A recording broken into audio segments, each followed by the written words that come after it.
चलिए, चलो टाइम से आ गए हम लोग। बरसात चालू हो चुकी है, सुबह सुबह चले अभी भी।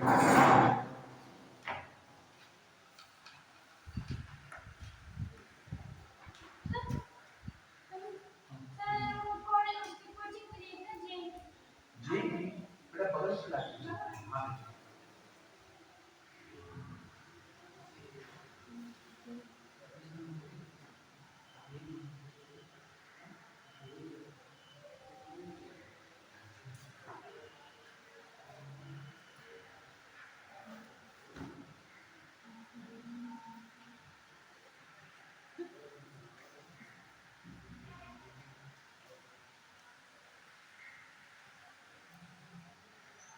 हाँ, तो कल का हमारा टॉपिक क्या था स्टूडेंट्स? Bank bond. और बॉन्ड मैंने आप लोग को संयोजकता बंध सिद्धांत में आप बता दिया था। टॉलस और संयोजकता बंध सिद्धांत में बताना है ना? हाँ, मैं आपको संयोजकता का वो सिद्धांत बता देता हूँ। क्या बोलते हैं उसको? प्रारंभिक सिद्धांत। हाँ, ऐसे ना आदमी बताना था।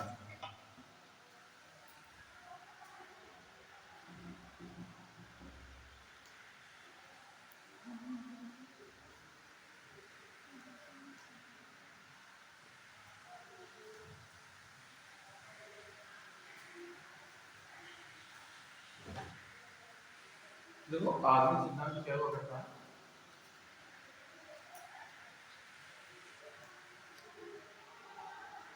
जितना तक एक अंतिम ठोस में होता है, अंतिम ठोस में उपस्थित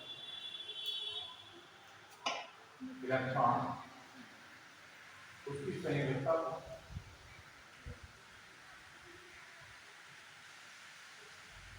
व्यक्त करते हैं। अंतिम ठोस को संयोजी ठोस कहते हैं।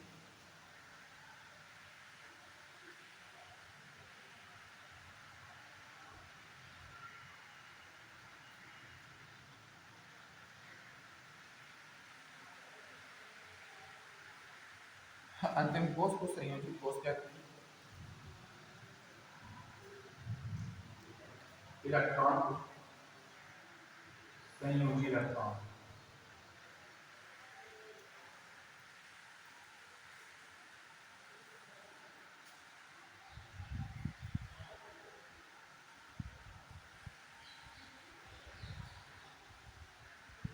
टू एट इलेक्ट्रॉन,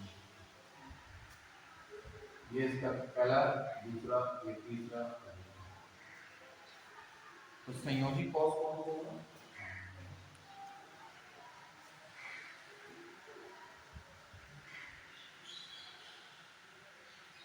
संयोजी ठोस कौन होगा? एन। संयोजी इलेक्ट्रॉन कौन सा होगा?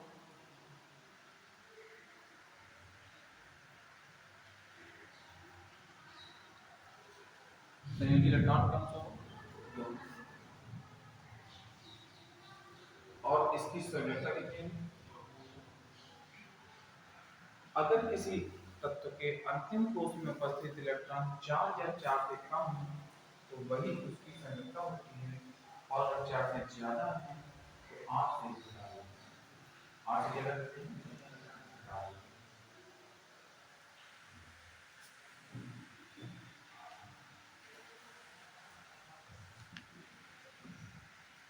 सात, 2,5। संयोजी कोष कौन सा? एल। संयोजी कोष कौन सा है? एल। अब संयोजी इलेक्ट्रॉन कितने? 5। और संयोजकता कितनी? आ गया? बताइए, हो जाओ। इसके बाद देखिए,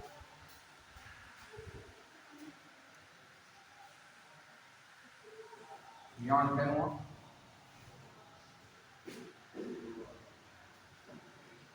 टू का माइंड हो। संयोजी कोष कौन सा होगा? एल। संयोजी इलेक्ट्रॉन कितने हुए? 8। और संयोजक कितने?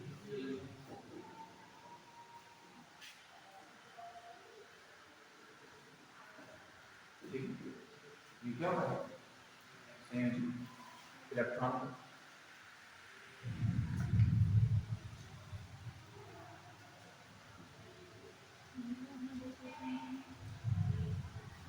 सल्फर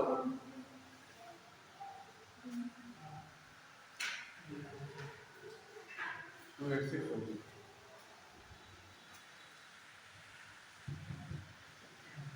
संयोजी को आपका एन है, संयोजी इलेक्ट्रॉन आपका 6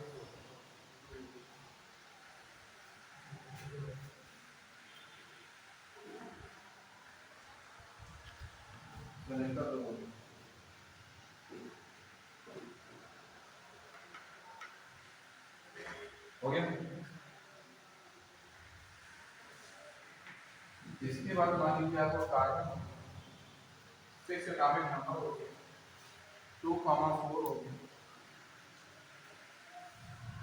एल हो गया, 4 इलेक्ट्रॉन हो गया, तो यहाँ पे 4 इलेक्ट्रॉन हो गया,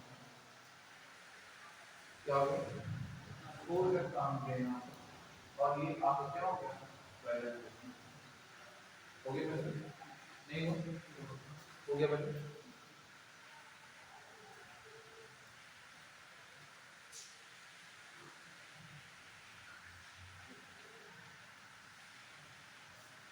यहाँ तक तो दिक्कत नहीं? पूरे तक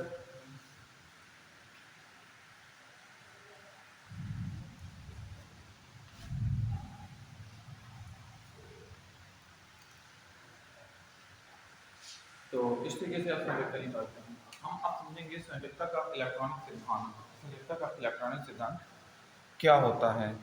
ठीक है, कंटिन्यू। आप लोग को नोट करने की जरूरत नहीं है, मैं फोटो भेज देता हूँ ग्रुप में। सब लोग ग्रुप पे जुड़ चुके हैं वैसे भी, ठीक है। मैं फोटो क्लिक करता जाऊँगा और भेज दूंगा लास्ट में ग्रुप पे आपको, तो आप लोग को सब समझ में आ जाएगा, कोई दिक्कत वाली बात नहीं है।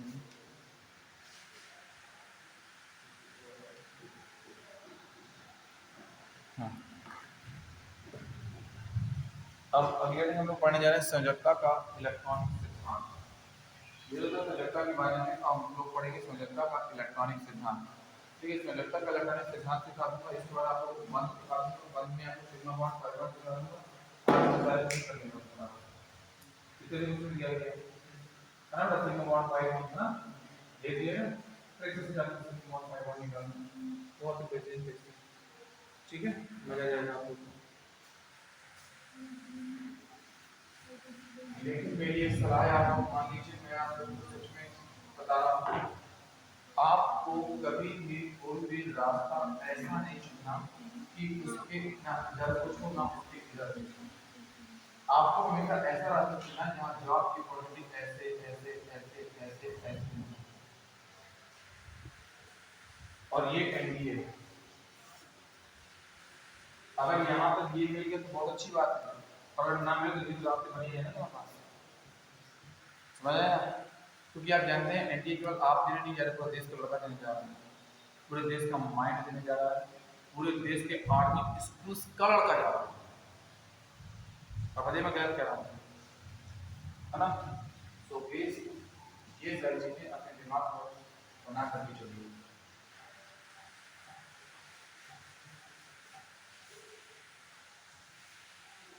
संयोजकता का इलेक्ट्रॉनिक सिद्धांत,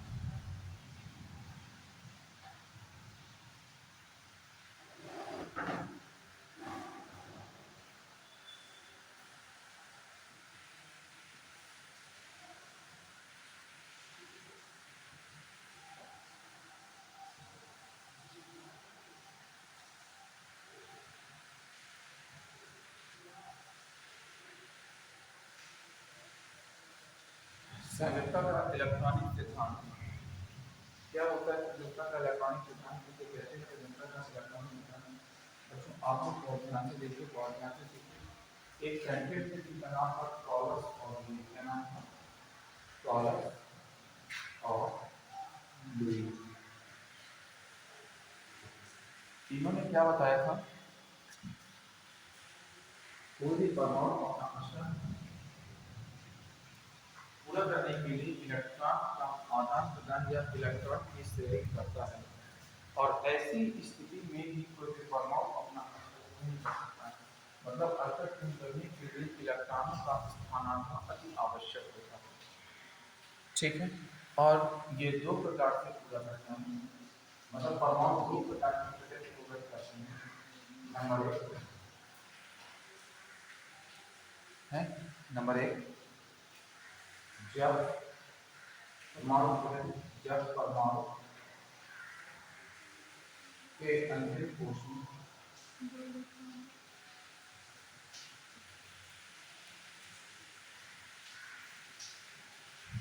8 इलेक्ट्रॉन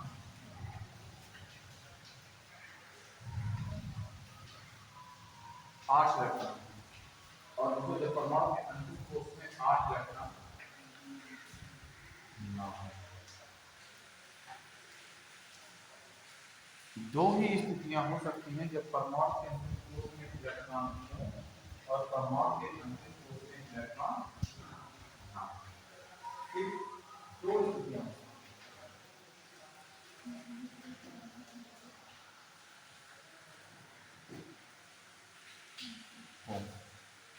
देखिए, अगर परमाणु के अंतिम कोश में 8 इलेक्ट्रॉन हैं तो वो किसी से शेयर नहीं करता।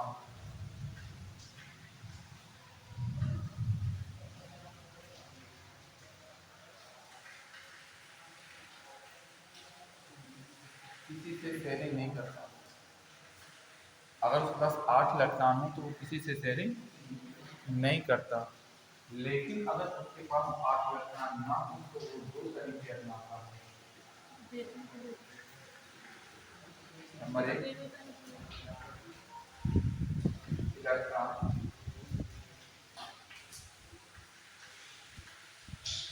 गेन एंड इलेक्ट्रॉन लॉस, और नेक्स्ट वन है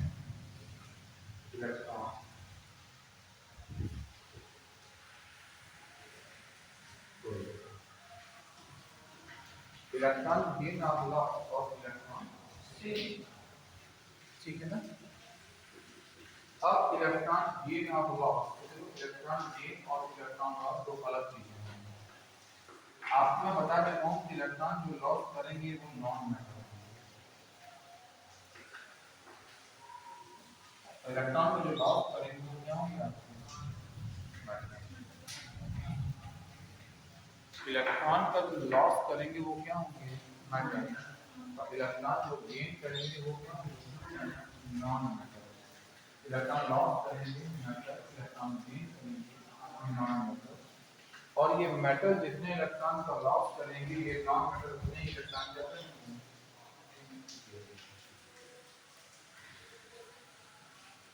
उम्मीद करता हूँ कि इतनी बातें आप लोगों को बढ़िया समझ में अच्छे से आ रही हैं। आ रही है अच्छे से, है कि नहीं?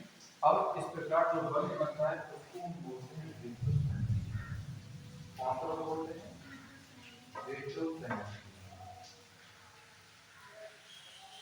तो पानी तो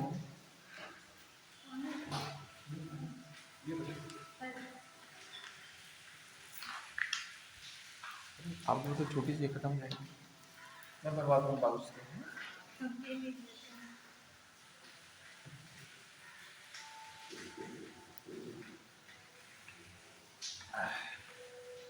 जनरल दिया। देखिए बेटा, अगर मेटल और नॉन मेटल के बीच जो बॉन्ड बनता है इसको हम लोग क्या बोलते हैं? विद्युत संयोजी बंध। क्या बोलते हैं इसको हम? विद्युत संयोजी बंध।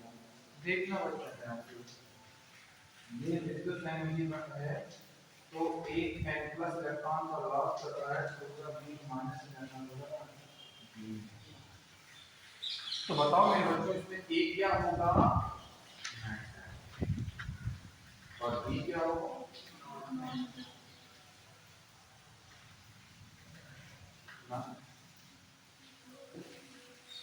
B क्या होगा?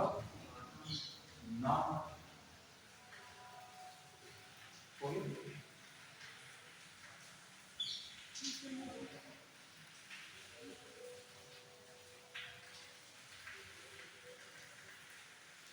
मेटल हो गया और नॉन मेटल हो गया। अब विद्युत संयोजन की जो प्रॉपर्टी होती है वो एक तो जो melting point and boiling point होता है ये सबसे हाई होता है। मेल्टिंग पॉइंट और बॉइलिंग पॉइंट क्या होता है इनका? हाई होता है। इसके बाद यहाँ ध्यान से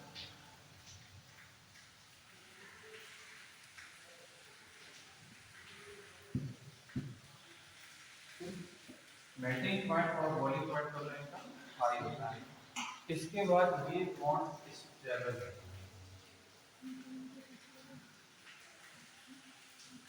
तीसरा, ये बॉन्ड हमेशा मेटल और नॉन मेटल के बीच में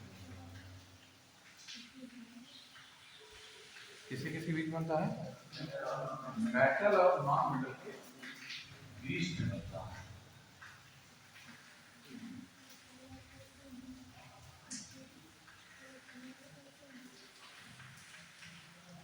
किसी को दिक्कत क्या? हाँ, कितना हो गया? अब देखिए ध्यान, इलेक्ट्रॉन की शेयरिंग वाली बात आ रही है। जब मतलब इसमें क्या होता है ना कि एक एटम के पास इलेक्ट्रॉन क्या होते हैं, ज्यादा होते हैं, और एक के पास क्या होते हैं, कम। एक के पास डिफिशियंसी होती है, एक के पास डिफिशियंसी होती है। राइट, यहाँ तक किसी को दिक्कत? ओके भाइयों, आगे आ जाओ। अच्छा एक मिनट बेटा, नहीं करना तो तुम लोग को बेटर ही पढ़ने को मिलेगा। करना हो तो नंबर कर लिया ना, ठीक है।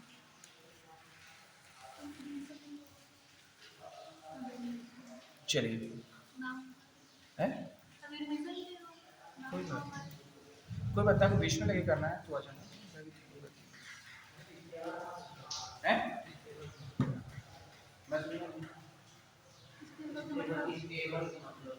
हाँ, स्टेबल का मतलब जैसे आपके पास एक आयनिक कंपाउंड है सोडियम क्लोराइड। सोडियम क्लोराइड को हम डब्ल्यू में बात करें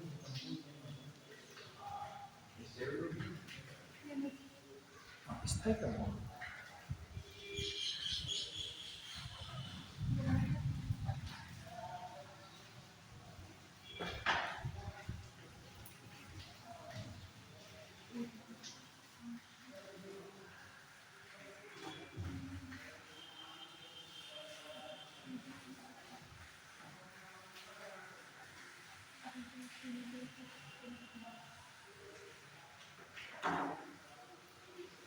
चलिए, तो अब हम पढ़ने जा रहे हैं आपके सामने सहसंयोजी का इलेक्ट्रॉन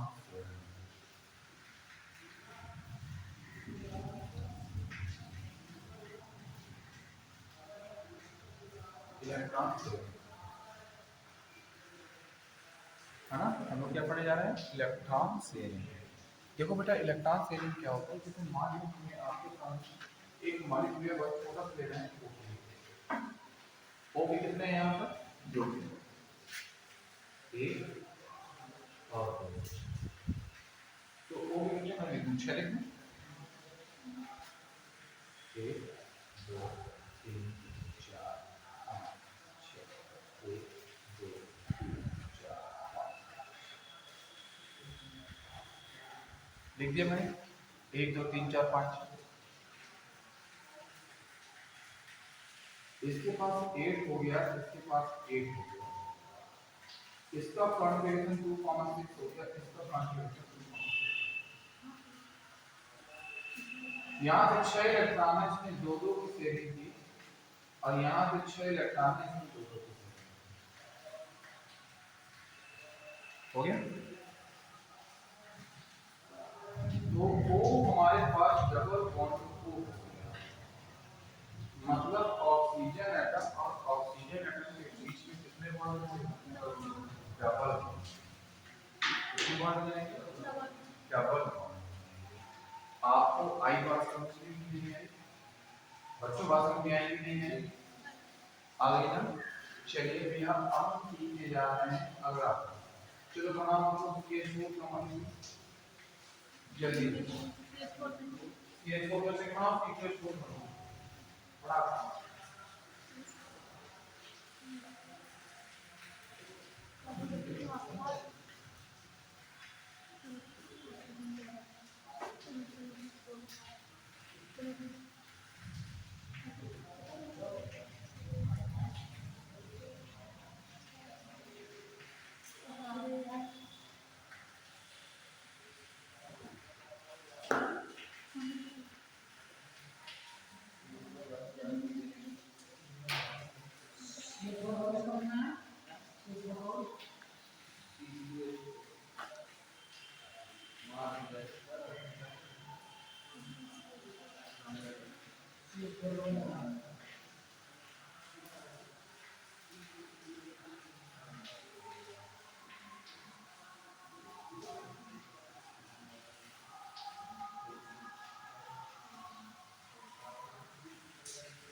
ये तो बनाई होगा आपने बहुत आसान है ना।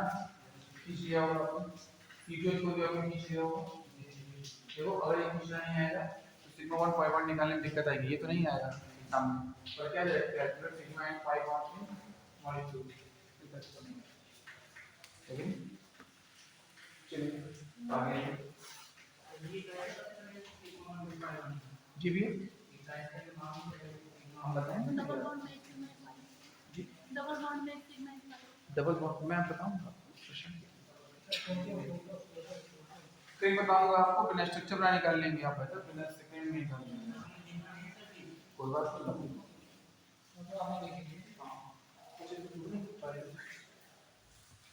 चलो कोई बात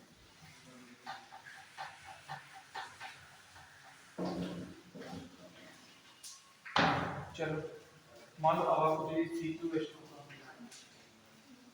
C2 वेस्ट को मिला के C3 को कौन सी ट्रिपल बॉन्ड मिल जाएगा है कि नहीं कार्बन कार्बन बीच ट्रिपल ट्रिपल बॉन्ड हो जाएगा बाकी किनारे किनारे आपको क्या हो जाएगा सिंगल सिंगल बॉन्ड बन जाएगा क्यों भाई यही तो होगा ना हैं यही होगा इसके बाद मान लो आपको बनाना है H3PO4 का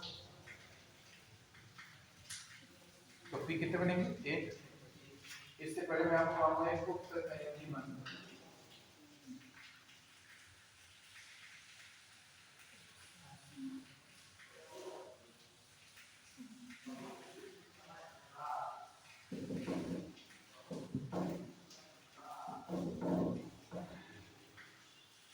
उपसह संयोजी बंध उपसह संयोजी बंध बताऊंगा मैं आपको वो क्या होता है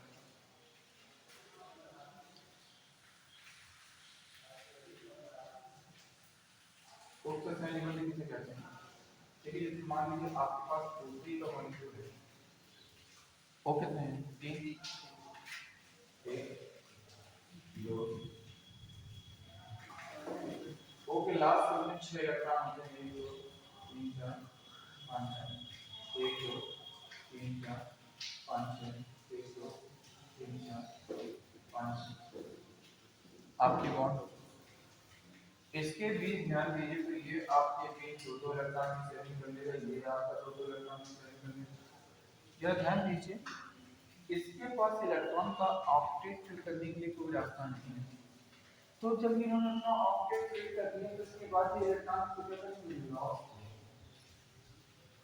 इलेक्ट्रॉन क्या करेंगे लॉस करेंगे और अगर ये इलेक्ट्रॉन का लॉस करेंगे तो याद कीजिए यहाँ पर क्या किया जाएगा आपका O double bond O given out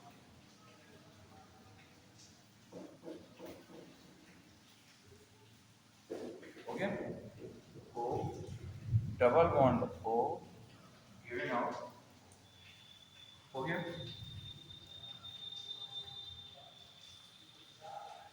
उपसर्ग से यानी मतलब एरो से शुरू होता है अगर कोई एक इलेक्ट्रॉन रिलीज कर रहा है तो एक दो इलेक्ट्रॉन कर रहा है तो दो तीन इलेक्ट्रॉन कर रहा है तो एक ये वाला और एक ये वाला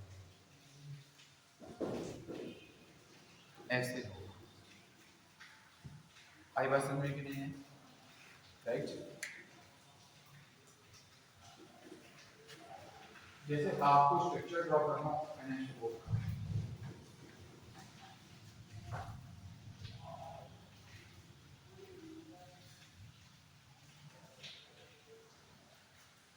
NH4 प्लस का स्ट्रक्चर ड्रॉ करना हो NH4 प्लस का N का एक H4 एक क्लस्टर लगा दिए इन्होंने एक इलेक्ट्रॉन किया एक इलेक्ट्रॉन किया एक इलेक्ट्रॉन किया एक इलेक्ट्रॉन दो इलेक्ट्रॉन तीन इलेक्ट्रॉन चार इलेक्ट्रॉन पांच हो गया अब ध्यान दीजिए एक इलेक्ट्रॉन की शेयरिंग कर एक इलेक्ट्रॉन की शेयरिंग और इसने तो क्या कर दिया दो इलेक्ट्रॉन लॉस कर जब हम दो इलेक्ट्रॉन का लॉस करेंगे तो n1 क्या हो जाएगा एरो बन जाएगा और ये इसको H+ को दे देगा और यहाँ पे ठीक बन जाएगा और ये आपका स्ट्रक्चर अमोनियम का है number of covalent and number of coordinate bond in ammonium ion आपके एग्जाम में पूछ सकता है आपको स्ट्रक्चर बनाना है तो तीन बंध आपके उपसर्ग संयोजी दो बंध आपके उपसर्ग संयोजी दो बंध कैसे हुए इसमें से कितना टाइम वेस्ट किए? तो अगर एक करता तो एक प्लस एनर्जी होता। कितनी बार मिक्सचर कर रहे हैं आप लोगों के नहीं है, जरा बना करके दिखाइए आपको कि SO4 डबल बॉन्ड में कितने प्लस एनर्जी और कितने को प्लस एनर्जी बेटा।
सल्फर का एक है OH4,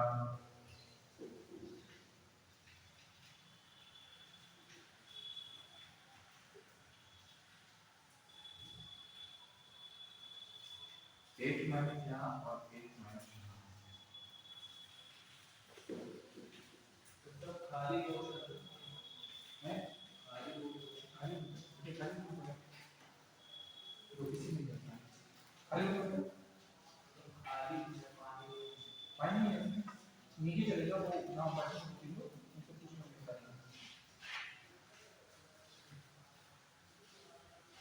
बेटा ऑक्सीजन का एटॉमिक नंबर कितना होता है 8, कॉन्फिडेंस कितना होता है 2,6।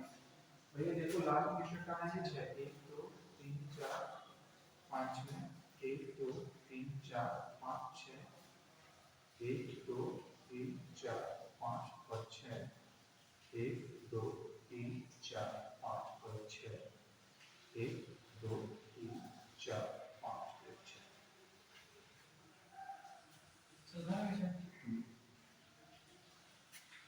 इसके पास 6 के साथ ये इसका एक इलेक्ट्रॉन हो गया, इसका एक इलेक्ट्रॉन हो गया, इसके 2 इलेक्ट्रॉन हो गया और इसके 2 इलेक्ट्रॉन हो गया। और ये ध्यान देना तो ये एक इलेक्ट्रॉन ये एक इलेक्ट्रॉन ये एक इलेक्ट्रॉन ये इलेक्ट्रॉन बना करके यहाँ पे इसने मैक्सिमम वैलेंसी रूल को फॉलो किया। इसको फॉलो किया maximum valency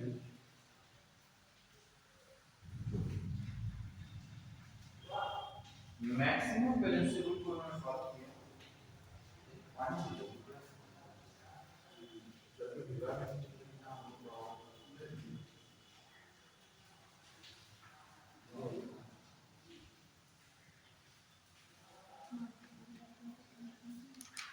maximum valency rule को ये फॉलो किया। अगर ये मैक्सिमम वैलेंसी रूल को फॉलो नहीं करता तो देखो ध्यान से क्या बन जाता SO4 डबल माइनस दिया गया है, सल्फर एक ऑक्सीजन एक ऑक्सीजन एक ऑक्सीजन एक ऑक्सीजन एक सिंगल बॉन्ड एक क्या है एक है, ये इसको इलेक्ट्रॉन को लॉस करता है ये इसको इलेक्ट्रॉन को लॉस करता है,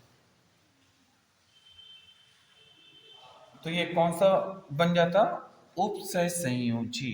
क्या बन जाता भैया इसमें उपसय संयोजी, क्या बन जाता भैया ये उपसय संयोजी बन जाता।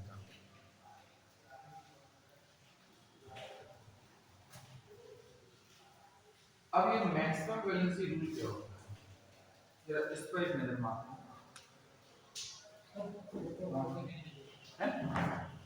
फोटो फोटो फोटो अब भी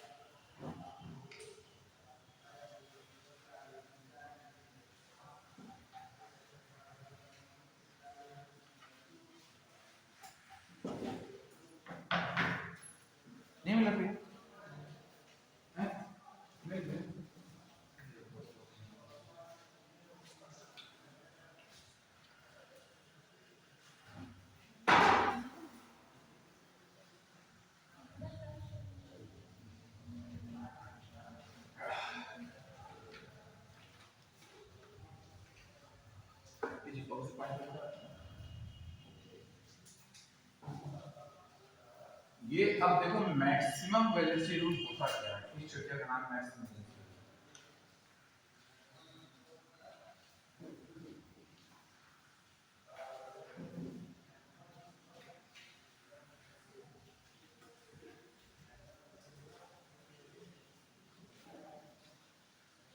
ये मैक्सिमम वैलेंसी रूल क्या होता है, देखिए ध्यान से देखिए मैक्सिमम वैलेंसी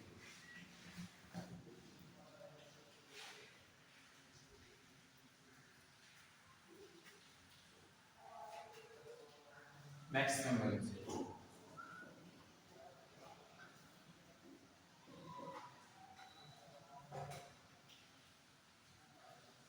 थर्ड पीरियड के एलिमेंट जिनके 3d ऑर्बिटल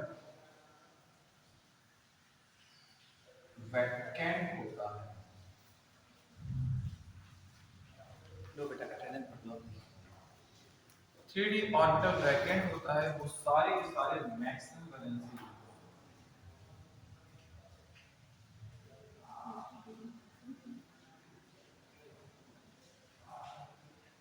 एग्जांपल ये मैंने फास्फोरस,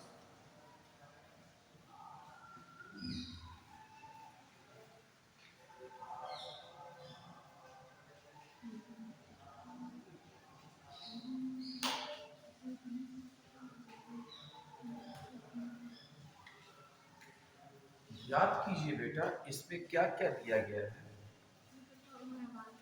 पहला complete, second complete, third incomplete. Third incomplete कैसे, क्योंकि यहाँ डी कहाँ है,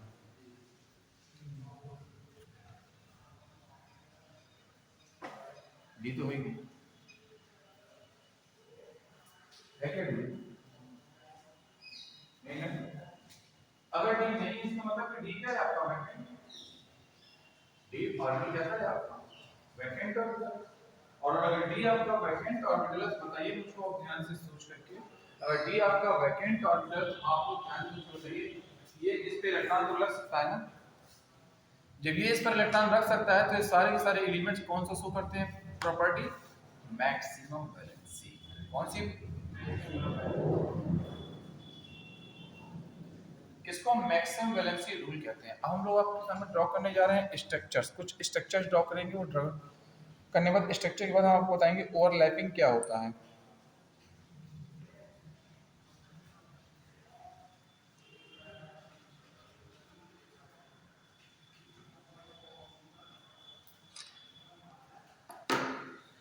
चलिए, तो आप सबने एक चीज देख ली होगी ध्यान से कि कैसे हम स्ट्रक्चर बनाते हैं। हम आपको सिखाने जा रहे हैं, अब आप कीजिए ओवरलैपिंग।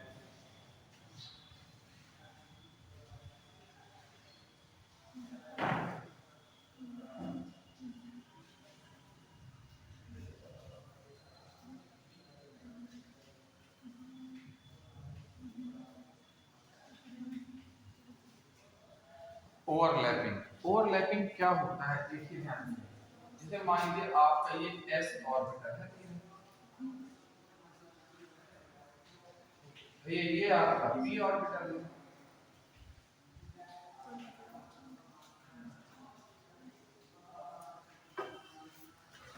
ये आपका क्या है एस ऑर्बिटल, ये आपका क्या है P orbital.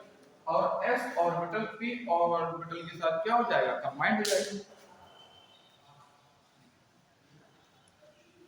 S orbital P orbital का क्या हो जाएगा, कंबाइंड हो जाएगा। पी ऑर्बिटल पी ऑर्बिटल का क्या हो जाएगा, कंबाइंड हो जाएगा।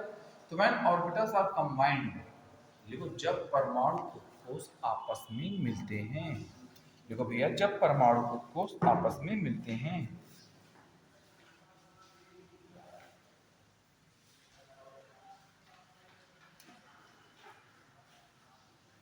तो इसे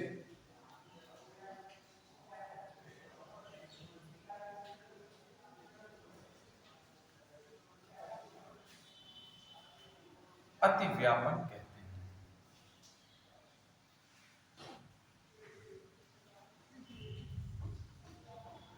अतिव्यापन कहते हैं।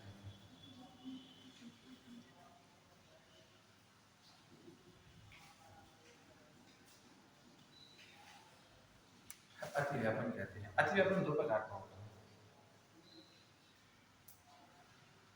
अक्षीय अतिव्यापन, पार्श्विक अतिव्यापन। अक्षीय अतिव्यापन, पार्श्विक अतिव्यापन।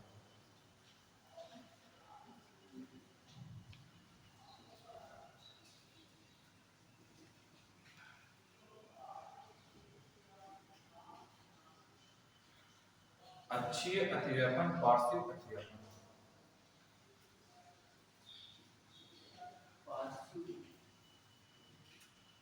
पार्श्विक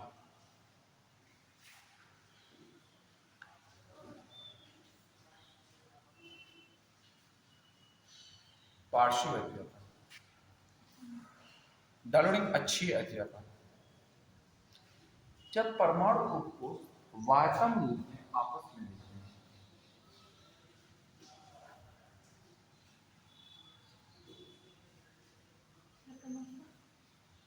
जब परमाणु वायतम रूप में आपस में मिलते हैं, वायतम रूप में आपस में मिलते हैं, तो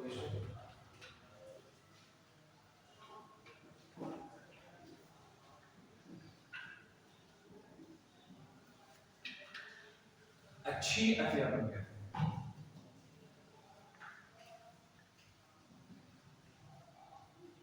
अक्षीय अतिव्यापन कहते हैं।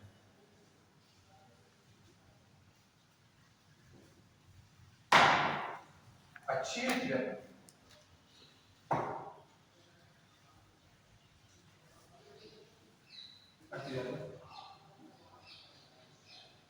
के पश्चात सिग्मा बंध बनता है।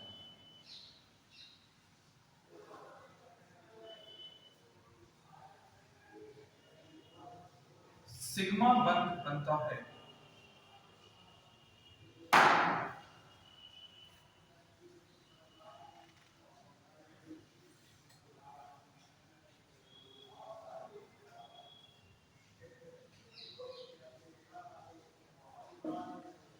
सिग्मा बंध बनता है।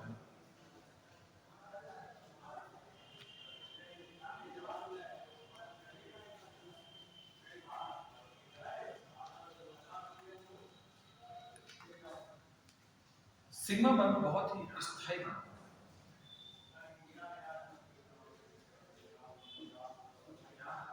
सिग्मा बंध बहुत ही स्थायी बनता है।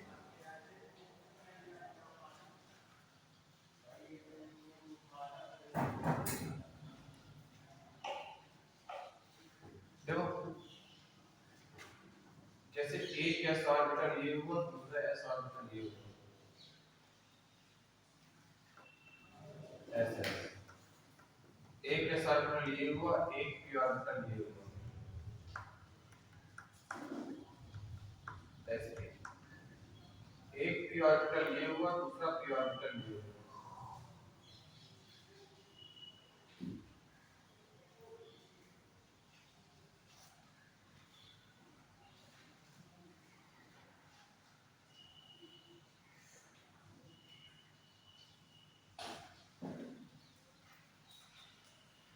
हो गया?